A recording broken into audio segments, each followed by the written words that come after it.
Hey everybody, Ed Casper here from Casper Agriculture. We're outside the shop today with my sprayer. We've been doing a ton of side dress work these last 2, 3, 4 weeks, whatever. It seems like it's never going to end, but if I can get out tomorrow and get a good day, tomorrow will be the last day. We want to talk and compare and contrast Y drops versus EZ drops, capital E, capital Z. I'm a dealer for 360 Yield Center. I still sell Y drop systems. Love them, love what they do. Changed over to EZ drops for some reasons we're going to talk about here in a minute. Nitrogen's kind of a sensitive topic with farmers. It's like talking politics or religion to a normal person.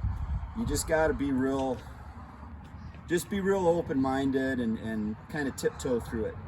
A lot of guys still do anhydrous. Awesome. A lot of guys side dress with a Coulter rig. I get it. Up here, a lot of people still do dry urea over the top. That's not my favorite, but a lot of people still do it. You do your nitrogen program as you see fit, you know, for what you have the time to accomplish and what you have the manpower and the equipment to accomplish. Those are all things that go into your nitrogen program, and I get it. I do. But when it comes to what I like to do and my customers like to do, this is solving a lot of problems for us, and we'll get into that. So many years ago, I remember going to the NIU Farm Show with Jeff Heinzen, the mastermind behind these, and Kenny and Keith were with us, I think. And we watched by the original Y drop display. The original Y drop, it looked like home plate. It was like 40 pounds, and it had hoses coming out. Same theory, right? Taller corn, placing the nitrogen at the base of the plant. And I remember Jeff walking by going, oh, I can make that better. That's a good idea, but that's wrong. I can do it better. Because have you ever met a farmer who walked by something and goes, yeah, that's really good, just the way it is? No, that doesn't happen. So I'm like, okay, Jeff. Well, time goes on, and Greg Sauter sells Precision Planting, starts up 360 Yield Center. And he buys Y drops from that dude at the NIU Farm Show. I'm like, well, that's the end of that, right? Sauter redesigns them and okay. And I get a set of Y drops and start doing my stuff and then working for customers, and things are great. But Jeff kept going. He kept working on ways to make them better. I don't really know what he saw, but he just had a different vision. And of course, I thought Jeff was crazy. You got to know Jeff. He's got the attention span of a squirrel on crack and the tenacity of a bulldog, but it works. So he comes up with EZ drops, and I'm still running Y drops. My system started to get a little age on it, 4, 5, 6 years, whatever. And this 4830 sprayer, I just love it. I've driven this thing through hell and back. But it got to a point when I would fold up, I would have to drive my sprayer forward, slam the joystick back, hit the brakes while I had the up button pushed so I could get those booms up in the cradle. It's just heavy. Just stinking heavy. And you're going through the field and you're hitting your bumps and you can see the booms. And I'm thinking, God, how long is that going to last before something snaps? So I sold that system to a guy and I bought EZ drops from Jeff. So let's talk and compare and contrast. Now, they both do the same job. They both put the product down at the base of the plant, which is what we want. What is it, 70–80% of the root mass is within a few inches of the stalk. Listening to Randy Dowdy, how many root fibers are 15 inches away from the plant? Okay, I get it.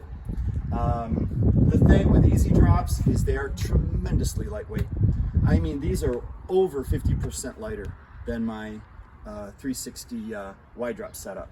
So that was the biggest thing for me that I wanted to accomplish. These hoses, this setup, and I talked to Jeff about this yesterday, I'm gonna extend these another 16 inches. Jeff doesn't mind running his boom completely down in the canopy to get these drops where they need to be. He wants them to you see this angle here? He kind of wants that angle and let them drop like this. Well, I'm not gonna put my boom completely in the canopy for a whole bunch of reasons. So I'm just gonna extend these another 16 inches. They're still gonna be safe for road transport, and they'll do what I want them to do. So they're lightweight, they do the job that I want to do.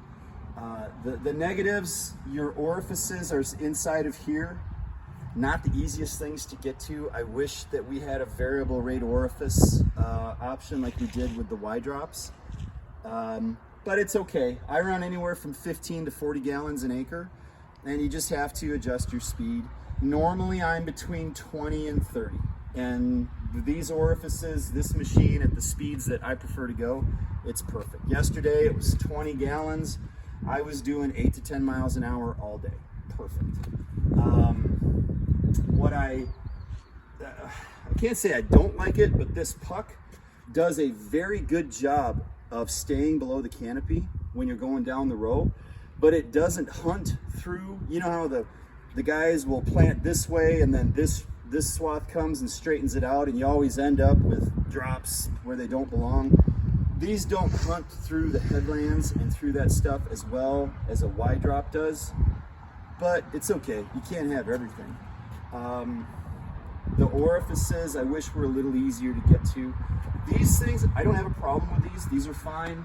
Like I said, it's super lightweight and it does a great job. Now, Easy Drop promotes themselves as, hey, make use of your full 90-foot boom with every other row. They want to drop on every other row. As you can see on my system, I have a drop on every single row 60 foot wide, just like a Y-drop system. Now, you do your farm your way. It's your money, it's your crop, it's your bottom line. And it's 2022, so no matter what it is that you're trying to justify, you can find a study that supports your conclusion. If you want to go every other row, well, you do you. That's fine. My side dress cocktail is 32% ATS for the sulfur, boron, mandatory, and then I'll put an NPK cocktail with some micros in it and some sugar. Okay, when you're spending money on a cocktail like that, I don't want to be every other row. And that every other row stuff on my farm, no, not going to happen. Does that mean it's wrong? Nope. Does that mean it won't work? Nope. If you want to do every other row and go 90 feet, you do you. On my farm, ain't going to happen. But that's a conversation that you can have with Jeff at Easy Drop and say, yeah, the 90 foot every other row is fine, or you know what, Jeff, I want every row and I want 60, because it boils down to how your boom folds up and how you can get down the road. Given that, the next system's probably going to be another Easy Drop for me, just because they're so lightweight and so easy to handle. Y-drops haven't changed too much in the last 6-7 years. Still do a great job. Still sell a lot of systems. And for you side dress guys, when it comes down to looking at your coulters and the coulter and the bearings and all the maintenance, man, if I was you, I would really look at 360 Y-drop side dress, or look at a side dress rig for this. I just don't feel comfortable spending money on sulfur, boron, and micros 15 inches away from the root mass. But that's just me. You do you. So, with that, I'd like to thank my camera person, Reagan. Thank you, Reagan. She wasn't excited to get up out of bed early on a Sunday morning, but she did. And as always, guys, call me with questions, 309-208-0117. Thanks, and remember, folks, banks fail, women leave. Land lasts forever.